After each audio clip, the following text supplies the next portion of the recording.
And then the much more dangerous one was the Progressive magazine versus the United States, where the United States, do you know about the Atomic Energy Acts of 1946 and 54? Perhaps surprisingly, no. Welcome to my world. There's a category called restricted data that is almost never discussed,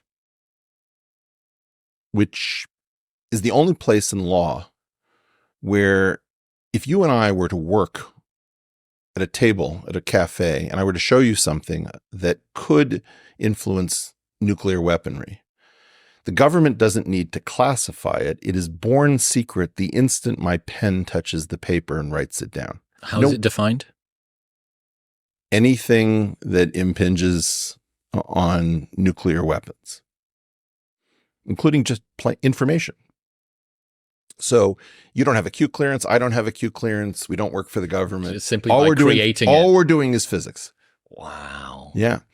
And this has been around since, I don't know, 46, 54. It's the only place in law. It's never been tested in courts.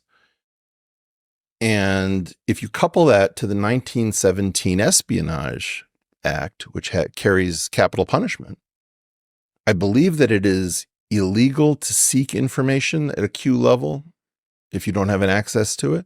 So there is a question, which is, if you're any good at physics, are you potentially committing a capital crime by advancing the field if it could influence nuclear weapons?